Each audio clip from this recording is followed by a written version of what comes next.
Estamos de regreso en Vis-a-Vis y estamos hablando de budismo con Tony Karam.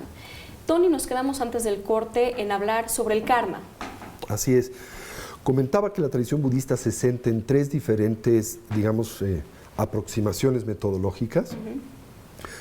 Esto es la moralidad, el cultivo del samadhi, que son estados mentales excepcionalmente poderosos y funcionales, y el desarrollo de la sabiduría. ¿A qué le llamas excepcionalmente poderosos y funcionales? ¿Qué quieres decir con estados eso? mentales dotados de lo que William James, el padre de la psicología clínica en Occidente, llamaba o definía como atención sostenida, prolongada y voluntaria.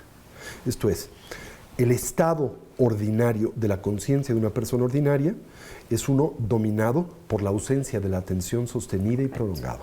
El promedio de atención de una persona universitaria en Occidente, así lo revelan estudios recientes de diferentes laboratorios en Occidente, no supera más de entre 3 y 4 segundos promedio, antes de que la atención se vea fragmentada, ya sea por la extrema ideación, lo que Santa Teresa de Ávila llamaba la loca de la casa, o se vea limitada por el hundimiento mental, el sopor, el sueño, la mera pérdida de claridad.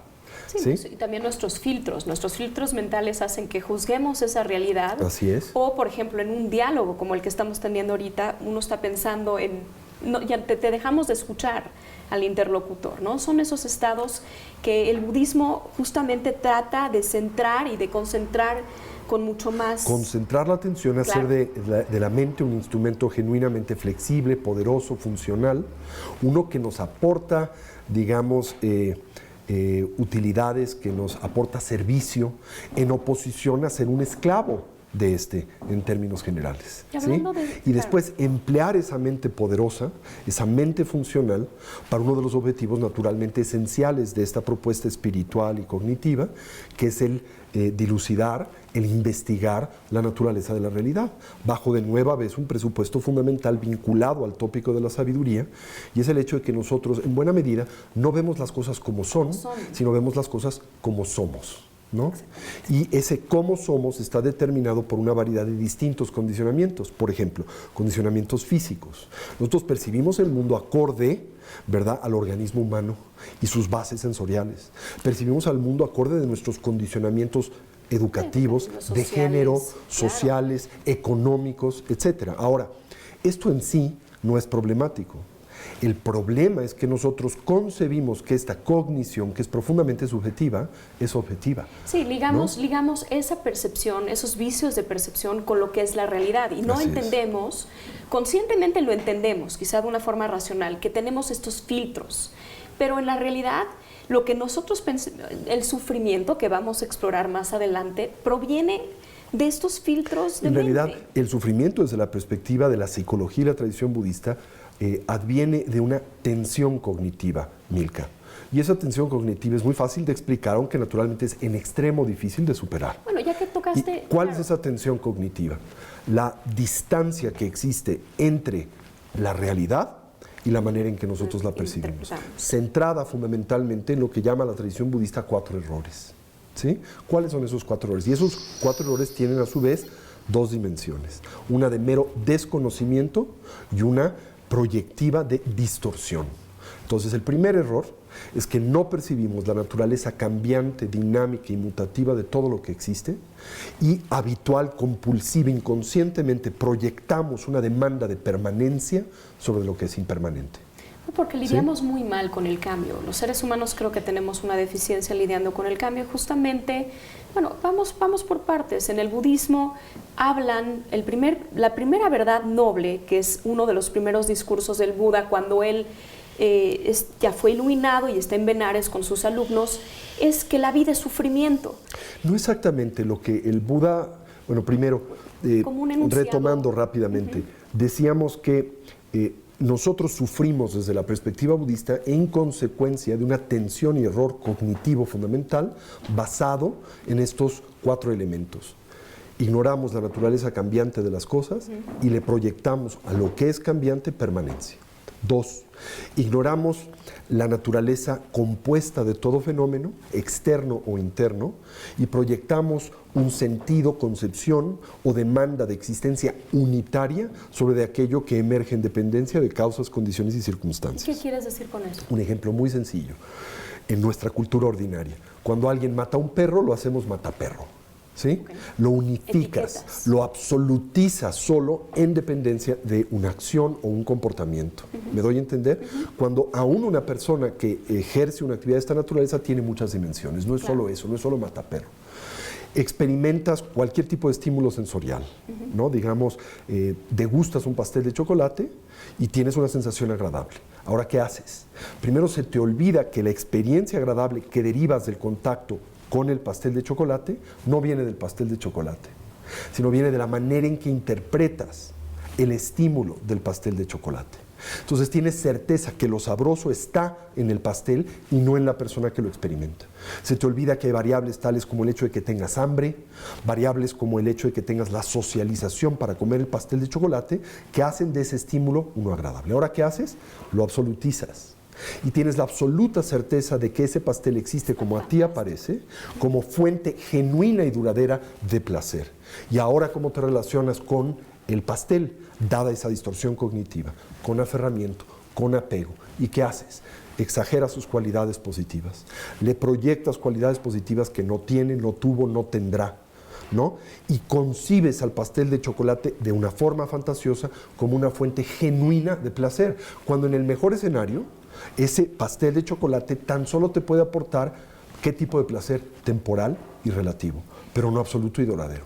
Esa es la idea de hacer de algo que emerge en dependencia en muchas condiciones y circunstancias. Por ejemplo, lo sabroso del pastel de chocolate emerge no solo de los componentes del propio pastel, sino de la designación conceptual del individuo que le nombra, que le concibe como sabroso, hacerlo permanente, hacerlo sólido. Ahora, tú lo pusiste justamente en una experiencia positiva, pero lo mismo hacemos negativa con las cosas, y ahí parte el problema, porque justamente en el budismo hablamos de que estos vicios de percepción y estos apegos hacen o crean el sufrimiento, que muchos, es decir, nosotros creamos lo que en estos principios... Creamos nuestra experiencia. Creamos nuestra experiencia y muchas veces es negativa y creemos que es permanente y queremos todas estas cosas. Ahora, el budismo también es muy práctico en su sendero. Así es. Hablemos específicamente del ego. Okay. Ahora, negativamente. ¿no? Claro, o sea, negativamente, pero hablemos del ego porque muchas personas entendemos que estas percepciones son, o en psicología parten desde otra etiqueta, que es nuestro ego. Okay. ¿Por qué no nos explicas tú, que también eres psicólogo, qué es el ego? ¿Cómo sabemos que estamos actuando desde el ego? Y más importante, que el budismo dice que hay que justamente salirnos de esa conducta de ego y ver las cosas desde otra forma. Okay. Desde la perspectiva de la tradición budista, el ego está naturalmente vinculado a la concepción de identidad que hemos construido en torno a nosotros como individuos. Nuestra autoimagen. ¿Qué es lo que entendemos somos en términos generales? Y decíamos, ¿no? Primero, cometemos el error de concebirnos, como lo hacemos al mundo en su generalidad, como entidades permanentes. Cuando nosotros, en todas nuestras distintas dimensiones, energética, física, cognitiva, emocional, etcétera, nos encontramos sujetos a un proceso dinámico constante de transformación y movimiento. Al mismo tiempo nos concebimos como entidades unitarias, Milka, ¿no? Cuando te ves al espejo tienes la sensación, eso soy yo, y esta sensación de unitariedad. Sin embargo, somos entidades compuestas. ¿Por qué estamos compuestos? Como punto de partida, para no ahondar, de un cuerpo, físico, ¿verdad? Y de una conciencia, claro, ¿verdad? Conciencia. Ahora, el cuerpo tampoco es una entidad unitaria. El cuerpo es una colección de componentes transitorios y temporales físicos. De la misma manera, la mente o la conciencia es una colección de componentes transitorios y temporales mentales.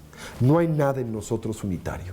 Sin embargo, proyectamos una sensación de unidad y una demanda de permanencia, ya no solo sobre del mundo, el pastel de chocolate o la suegra, ¿verdad? Sino lo hacemos sobre nosotros mismos y nuestro sentido de identidad. Entonces construimos, digamos, una plataforma fantasiosa de la misma, que nosotros manipulamos a través de estructuras cognitivas neuróticas, esto es fantasiosas, como el apego. Entonces, por ejemplo, ¿no? La tradición budista nunca plantea el hecho de que nosotros no tenemos identidad. Lo que plantea es que construimos una identidad fantasiosa y que un objetivo fundamental de nuestro desarrollo evolutivo debería de centrarse en depurar esa identidad fantasiosa de la que es genuina y verdadera. Claro, pero eso es muy, muy complejo de hacer. Complejo. Y tienes que evidentemente trabajarlo, Tony. Así pero, es. Por ejemplo, cuando habla el budismo... Pero hay un dicho tibetano muy, muy lindo al respecto, que dice lo siguiente, Milka. Si crees, ¿verdad?, que la sabiduría es onerosa, prueba la ignorancia. La ignorancia, claro. Esto es difícil, sí. Pero no es difícil vivir como vivimos. Sí, pero va más allá. Tiene una dimensión un poco más práctica. ¿Cómo separas este momento donde justamente, y no solo eso, nuestra personalidad o esta percepción que tú estabas hablando es muy frágil, es muy crítica, tiene todas estas etiquetas? Entonces, lo que quizá una persona dice algo y tú la interpretas bajo toda otra percepción y la estás interpretando de una forma muy negativa, muy prácticamente. ¿Cómo hago para determinar, híjole, esto estoy actuando desde ego? ¿Cómo tomo ese paso atrás que necesito para desprenderme del ego y actuar desde una conciencia mucho más benéfica, benévola, que no me afecte y que no afecta al otro finalmente, ¿no? Bueno, esto implica, o por naturaleza demanda, la habilidad de poder parar o suspender la actividad compulsiva habitual. Ahora, la tradición budista plantea... Eso la tienes que identificar antes. Así es, y plantea que esto es posible. Pero para lograr esto se requiere de herramientas apropiadas. ¿Cuáles son estas herramientas? Como punto de partida, decíamos, el desarrollo de la atención sostenida, prolongada y voluntaria. Tony, muchísimas gracias. Muchas gracias. Y pues de este tiempo siempre se acaba en este programa. Y pues muchas gracias por vernos, ojalá les haya gustado el programa y nos sigan viendo la próxima semana.